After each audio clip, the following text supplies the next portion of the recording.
This is Joe Hoskin. I'm here at the Sport Production Summit, produced by SVG Europe, on the day before IBC 2024. I'm with Andre Meterian. He's the Director of Professional Video Systems, the business unit at Panasonic Connect Europe. Andre, we met last year and you briefly mentioned then that the Olympics and the Paralympics, how special this was for Panasonic and yourself in particular, as it was being held in your hometown of Paris. Can you give us an overview of Panasonic's involvement in the Games this year? Yes, of course, and good morning, and thanks for this interview this morning. Yeah, a year ago I came here and I explained about Panasonic and the Olympics and my Paris 2024 journey, which started 4 years ago.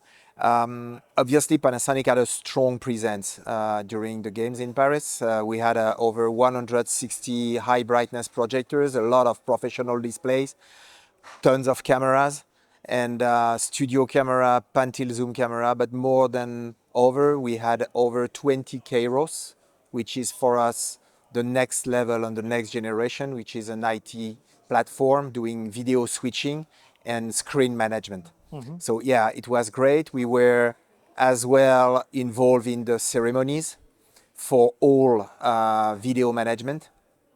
And more than that, we worked with OBS and NEP for a solution called the Virtual OB Van, which features KAIROS software inside, and it worked super well for the judo and the wrestling. So yeah, it was a great moment for us. And just, were there any personal highlights for you? I would say I was enjoying a lot the ceremonies, especially the Paralympic ceremonies. Mm-hmm. Obviously, it was in an arena, which made more comfortable for the viewers. Right. On the TV point of view, I believe the opening for the Olympics was great. As an on-site viewer, I prefer to having the Paralympics, and it was great because KAIROS managed all the LED wall, round circles and so on, and the video projection mapping. So yeah, this was my highlight. And I think the general consensus was that it was a successful event, two successful events on many levels. Yeah, I think it was. Unfortunately, we had the rain for the Olympic opening, but yeah, I think it was. At least we had absolutely zero issue because, as we always say, first it has to work, because there is no way we do it 2 times.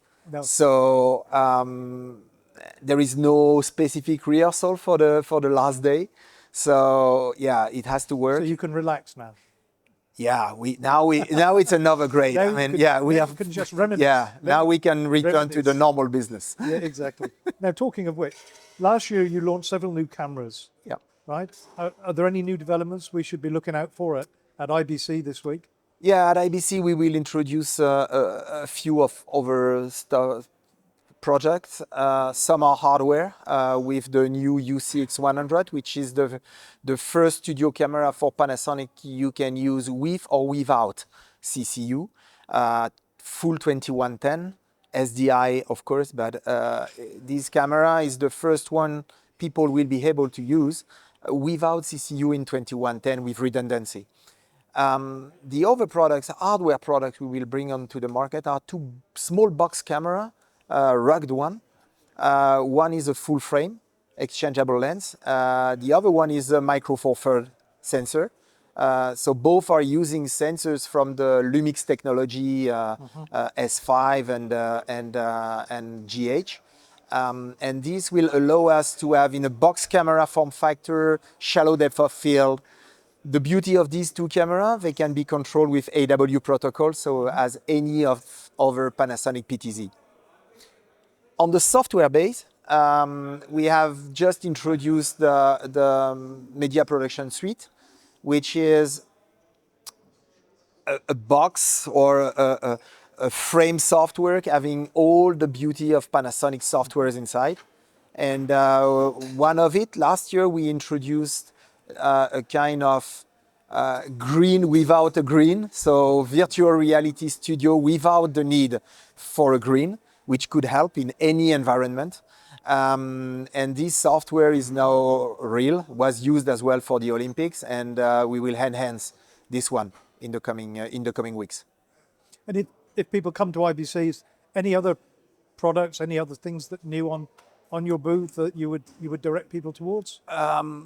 Many additional software upgrade on Right. KAIROS, especially for the live event industry.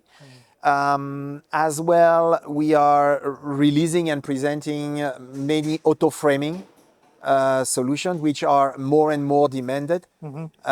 So yeah, and on the hardware point of view, we will present a new pan tilt, which will go along the box camera, Right. to make it an exchangeable lens PTZ for the very near future. Okay.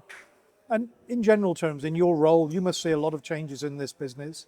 Are there any technological developments, evolutions that you're seeing that you find interesting, and also that create opportunities for Panasonic Connect? I would say then what we see now is really the confirmation 2110 is coming in. Right. I will not say there is plenty of new innovation. Of course, AI is coming in many aspects in our activities, but Does that have any tangible at the moment? Is that something that you build into your plans? How does it feature within a company like yours? Do you have like a strategy group around it? Is it something you use as a tool? you know, Panasonic is a 250,000 employees I know, company, I so know. broadcast is part of it. I mean, in your area. Yeah.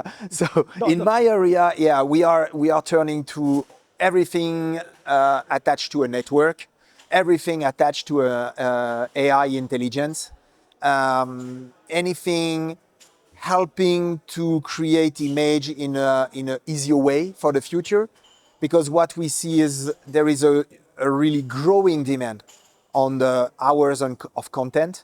So this is key. But as I said, the first thing for us is to make it more sustainable. So the carbon footprint of the production business has to go low. This is a request we see now from the market more and more. Means we have to develop products to go low on carbon footprint, and we are doing more and more software-based development. Okay. Andre, thank you very much for your time today. Have a great Sport Production Summit and have a great Thank you very much. Thank you. Thank you very much, SVG Group. Thanks a lot.